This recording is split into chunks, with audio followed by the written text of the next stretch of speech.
Hello and welcome to your Newsmax Daily for Tuesday, February 4th, 2025. Today is World Cancer Day, established on February 4th, 2000, so we're celebrating the 25th anniversary. It was established at the Summit Against Cancer in Paris, France, to raise awareness, promote early detection, and advocate for better treatment for everyone. In Washington, President Trump is scheduled to host a meeting with Israeli Prime Minister Benjamin Netanyahu at the White House today, and then they will hold a bilateral press conference. And what a difference a day makes, right? Yesterday morning, the price of everything was going to go up. And Trump, who was responsible for one of the greatest economic successes in presidential history during his first term, all of a sudden didn't know anything about economics, didn't know what the heck he was doing, according to Democrats and some in the media. Did you see the video I posted on X of Chucky Schumer? If you're not following me, radio_Marino is where you'll find me, and you'll find it. Schumer, who probably has no clue who's even in the Super Bowl or how to get a first down, was trying to demonstrate how Trump's tariffs on Mexico are going to ruin the Super Bowl. Let's just take Super Bowl Sunday, okay? It's going to affect beer, okay? Most of it, Corona here, comes from Mexico. It's going to affect your guac, because what is guacamole made of? Avocados, both from Mexico. Like I said yesterday, avocados also come from California and Florida, right here in the USA. If you've been listening to the Newsmax Daily for a while, you know I can't talk about Chuck Schumer without playing this golden oldie. And it has been a while since I had an opportunity to play it. Senators will have to decide if they believe Donald John Trump incited the erection. Oh my God, it never gets old, right? Childish, yes, but come on. Incited the erection. Good old Chucky Schumer. And you'll hear more about him in a little bit. So before noon yesterday, ahead of the tariffs taking effect at midnight, President Trump had made a deal with Mexico, or Mexico made a deal with Trump, delaying the tariffs. And hours later, Canadian Prime Minister Justin Trudeau called the White House again. Rob Schmitt begins our coverage. There was a lot of noise about Trump decimating our economy, decimating our country potentially. There was fury that Trump was starting trade wars with Mexico and Canada, and also the gutting of U.S. aid. The media is screaming our country is being radically destabilized. Yes, the bull is back in the China shop.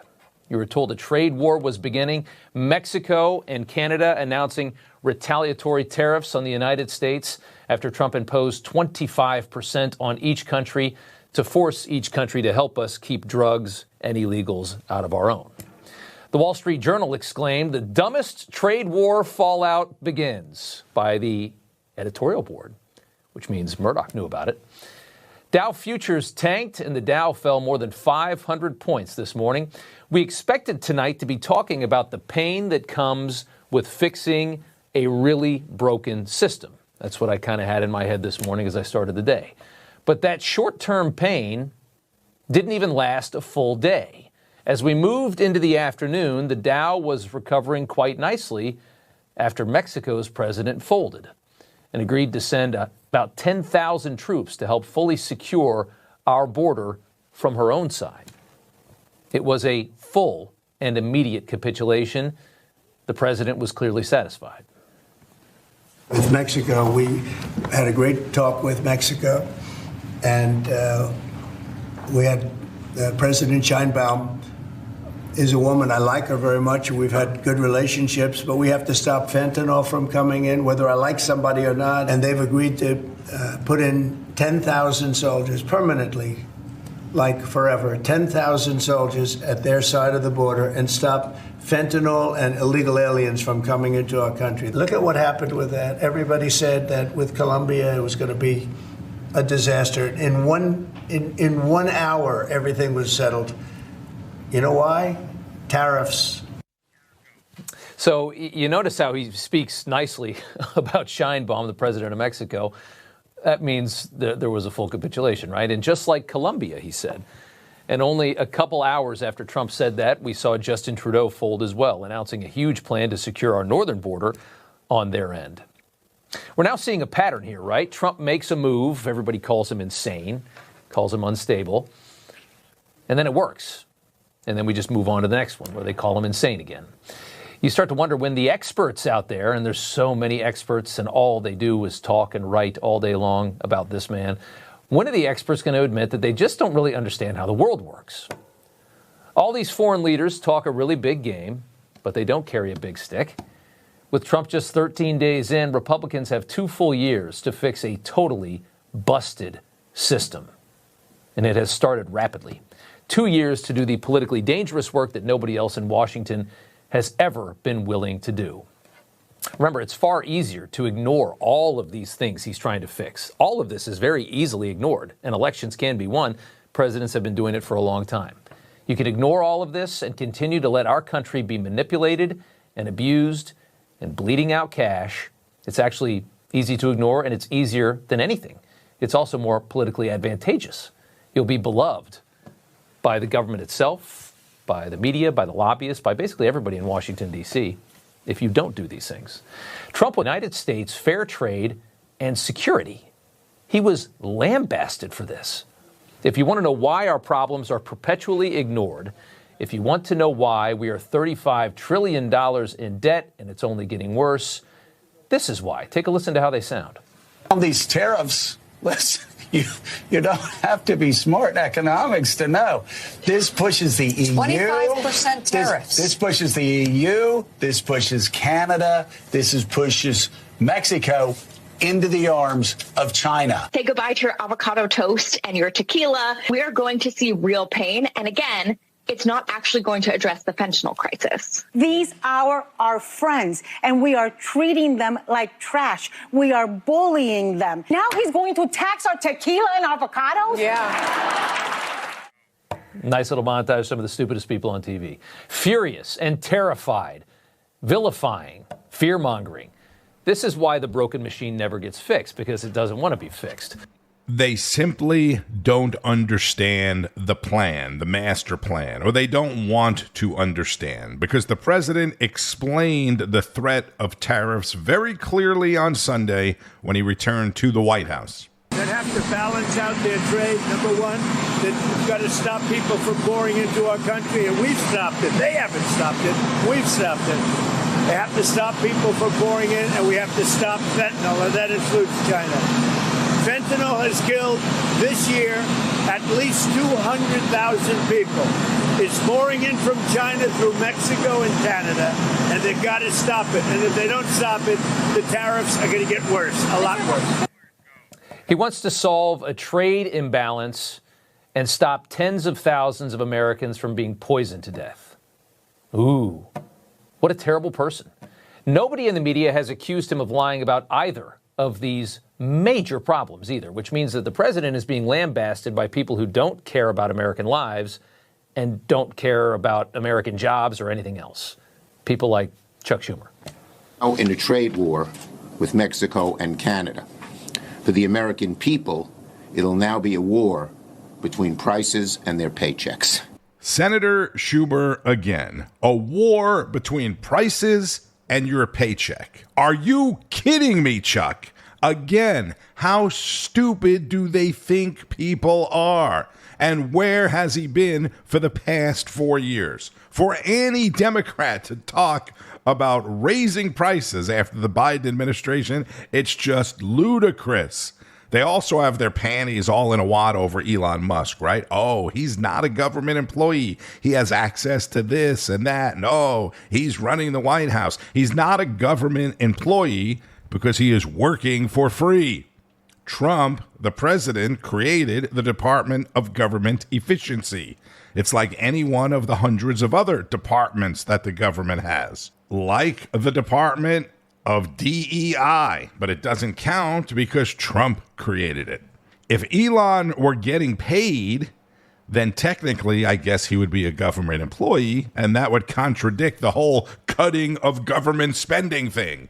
The president was asked about Elon Musk in the news conference. Mr. President, why is it important for Elon Musk to have access to the payment systems at Treasury? Well, he's got access only to letting people go that he thinks are no good if we agree with him, and it's only if we agree with him. He's a very talented guy from the standpoint of management and costs, and we put him in charge of seeing what he can do with certain groups and certain numbers. Some of the numbers are horrible, what he's found. $100 million on condoms to Hamas, and many other things that are frankly even more ridiculous. And they're finding tremendous waste, really waste, more than anything else, I think you could say. Probably fraud and abuse could be added to it, the more standard waste, fraud, and abuse. But they're finding tremendous amounts of really bad things, bad spending. You've been writing about some of it, frankly, and some of the things that they've been doing is just terrible. Elon can't do and won't do anything without our approval, and we'll give him the approval where appropriate. Where not appropriate, we won't. But he reports in, and it's something that he feels very strongly about, and I'm impressed because he's running, obviously, a big company. It has nothing to do with, there's a conflict that we won't let him get near it, but he does have a good natural instinct. He's got a team of very talented people. We're trying to shrink government, and he can probably shrink it as well as anybody else, if not better. Where we think there's a conflict or there's a problem, we won't let him go near it. But he has some very good ideas, and we have a lot of very other talented people also. We're bringing in the most talented people.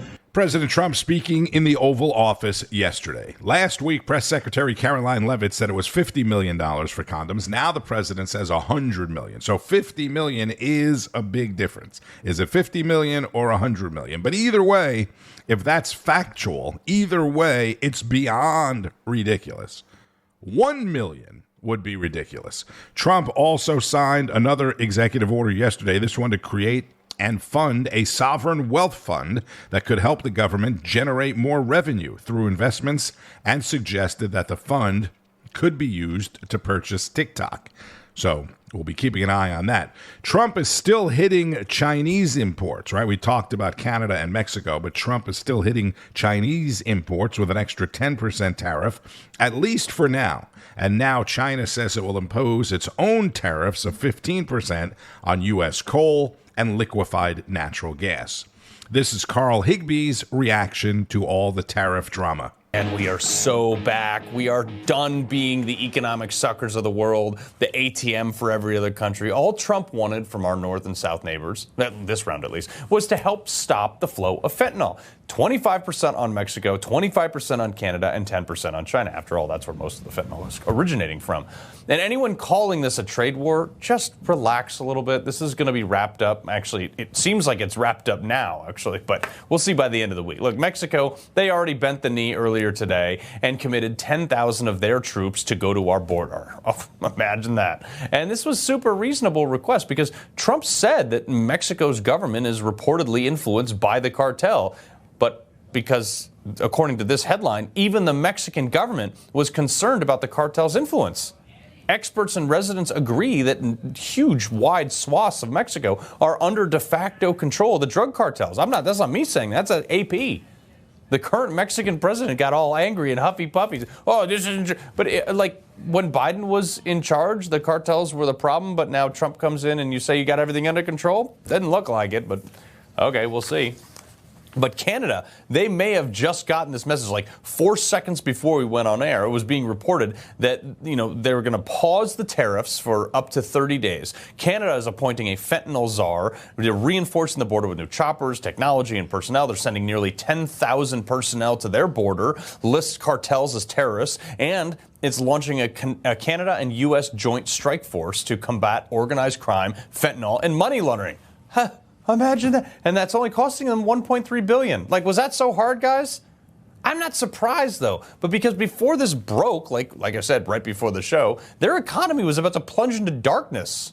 And the good people of Canada, look, I'm sorry. Your leader is so stubborn and didn't understand his country's needs at first. But that's why he's out of a job. But did he really think Canada was going to beat America on this one? Like, first off, we have better maple syrup, and you guys haven't won a Stanley Cup since 1993, Trudeau. Florida beat you last year. They don't even have ice. You literally have a maple leaf on your flag, and half the year your entire country is covered in ice. Couple more weeks, guys, and you'll either become the 51st state or Paul Vier. Probably going to work this out for you guys. I actually like him a lot. Trudeau came out and told Canadians before all this happened not to vacation in America anymore. It might mean opting for Canadian rye over Kentucky bourbon, or foregoing Florida orange juice altogether. It might mean changing your summer vacation plans to stay here in Canada and explore the many national and provincial parks, historical sites, and tourist destinations our great country has to offer. Good luck, dude. 85% of your country lives within 100 miles of the U.S. border. That's like the length of Rhode Island, okay? Our smallest state. Canadians take 20 million trips to America every year, and you only have 41 million people in your country. You got nowhere else to go, Justin. No wonder you caved this afternoon. Even the guy who founded the #2 company in Canada was being critical of Trudeau after trying to clap back at the tariffs. Trudeau just crashed their dollar to its lowest value since 2003. This is why they had no choice. They don't have the GDP to absorb these types of tariffs. Canada's total GDP was like a little bit over $2 trillion last year. America's is $28 trillion. Canada needs access to our markets more than we need access to theirs. Otherwise, their economy collapses. As much as 33%, 1/3 of Canada's economy relies on exporting to the US of A, baby. We only export like 1% of our economy to Canada, which, by the way, they already tariff a lot of our own products too. Dairy products, they have sometimes as high as a 300% tariff on those. They got a 100% tariff on fish and tobacco coming from America, 20% on lumber, 20 to 50% on steel. So if Trudeau had wanted to go toe-to-toe, by all means, man, you guys would have had a fun week. At least we would have watched. And if you're Canadian and you were stressed about this stuff, well, first, you probably should have been, which is why you're about to throw Trudeau out, I think. Carl Higbie is the host of Frontline, 5 p.m. Eastern on Newsmax. The trade imbalance, the flow of immigrants from the northern border into the United States, and fentanyl into the United States. That's what this is all about.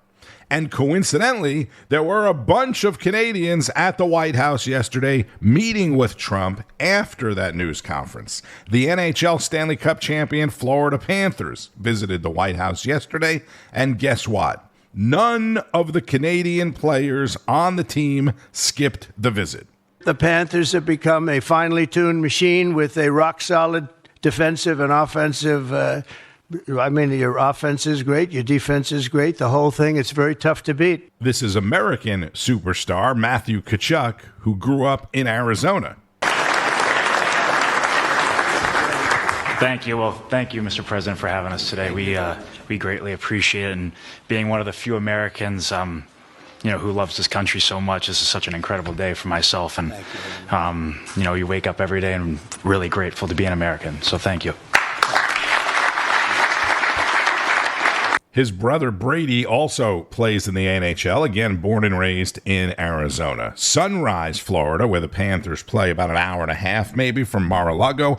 I have a feeling we'll be seeing Trump at some Panther games in the near future, especially once the playoffs start. The entire team wore suits with red ties. It was pretty cool.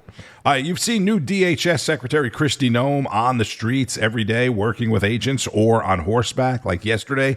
Defense Secretary Pete Hegseth and Border Czar Tom Homan went to the border yesterday, met with Joint Task Force North at El Paso's Fort Bliss, where they talked to the troops about supporting customs and border agents. Because of President Donald Trump, this is a new era at the southern border. The Department of Defense has deployed 1,500 additional troops to El Paso and San Diego to focus on placing physical barriers along the border separating the United States from Mexico. If you've seen any of the video, there's tanks, there's lines of Jeeps and Humvees. It's what the border should look like. More from Rob Finnerty. Donald Trump is president now, and the border is officially closed. And as a result, border crossings are down 93% since Joe Biden left office, and over 7,000 criminal illegal aliens have been arrested. The number goes up every day. Yet in Oxnard, California, not far from Los Angeles, students there seem a little confused about what it is they're protesting. You can see them there. They're waving Mexican flags on U.S. soil while burning American flags, meaning they are burning the flag of the country that they want illegal aliens to live in while waving the flag of the country that the illegal aliens just left. I think these students are a little confused. That's very odd. And it wasn't much better right down the road on the 101. Protesters blocking traffic for hours over the weekend, holding up signs that said nobody is illegal and Viva Mexico.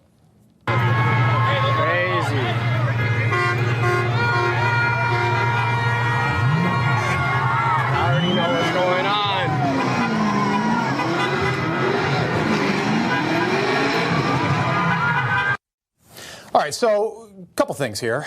Nobody is illegal is the exact opposite of the truth, according to several really good laws we have here in the U.S. Every single person that broke into the country under Joe Biden is by definition illegal. And again, Viva Mexico translates to long live Mexico. If you all like Mexico so much, by all means, why don't you take your protest south by about 200 miles? I'm sure they'd love it down there in Juarez. Your protest makes no sense. And finally today, J.D. Vance, the former Ohio senator, went to East Palestine, Ohio on the second anniversary of that toxic train derailment to let the people there know that they're not forgotten. The president loves this community. Of course, he visited himself personally. And President Trump just wanted to deliver a message that this community will not be forgotten, will not be left behind, and we are in it for the long haul in East Palestine. So it took Joe Biden more than a year to get to East Palestine, and he only went there after Donald Trump went there. And he was doing it because he was running for president. Again, Donald Trump is president now, and America now comes first every single day. So to recap, Rick Grenell was in Venezuela, brought back 6 U.S. hostages. Marco Rubio was in Panama. Kristi Noem was at the border. Pete Hegseth was at the border. J.D. Vance was in East Palestine today, and Donald Trump everywhere all at once. CBS News out with a poll this weekend. The question they asked, are you optimistic about the next 4 years under Donald Trump? The results, not what they were expecting. 67% of people 18 to 29 years old said yes. 61% of people 30 to 64 years old said yes. Rob Finnerty is the host of Finnerty, 8 p.m. Eastern on Newsmax. He mentioned Secretary of State Marco Rubio going to Panama over the weekend, right? And the Panamanian government almost immediately promised to end a long-standing deal with China over the Panama Canal and now work with us. The White House calendar says President Trump will sign more executive orders today before meeting with Israeli Prime Minister Benjamin Netanyahu. As I mentioned earlier, they will hold a bilateral news conference as well after their meeting, so we'll be looking out for that and the executive orders or order. On Wall Street, stocks opened flat to negative this morning after closing slightly lower yesterday after bouncing back from the big early morning sell-off. So many people were happy to put out on social media that the Dow was down 500 or I think 600 points at one point because of Trump's tariffs. And then after the news from Mexico, the Dow Jones Industrial Average actually came all the way back into the positive. Did close down about 100 points, though. Shares of Palantir are surging today after better than expected earnings and guidance. Today and the next few days, we'll see some marquee earnings, so be watching out for that. Bitcoin is at 99,000. XRP was down 8 cents at $2.60. Be sure to keep up with all of the news and breaking developments throughout the day and tonight on Newsmax, N2, and at Newsmax.com. It all begins each and every morning with Wake Up America, American Agenda, Carl Higbie, Frontline, Greta Van Susteren, Rob Schmitt, Greg Kelly Reports, Finnerty, and much, much more. I'm Tony Marino. Thank you so much for listening. Share it with your friends and family. Make sure you subscribe on whatever podcast platform you're listening to. Shout out to some of the new listeners from the wedding I was at over the weekend. Told you about that yesterday. Enjoy the rest of your day and keep on fighting the good fight. News breaks every minute, every day. You need the app, the Newsmax app. Find it free on your smartphone store. Then watch us anytime, anywhere. Information. Truth is freedom. Is Newsmax. It's real news for real people.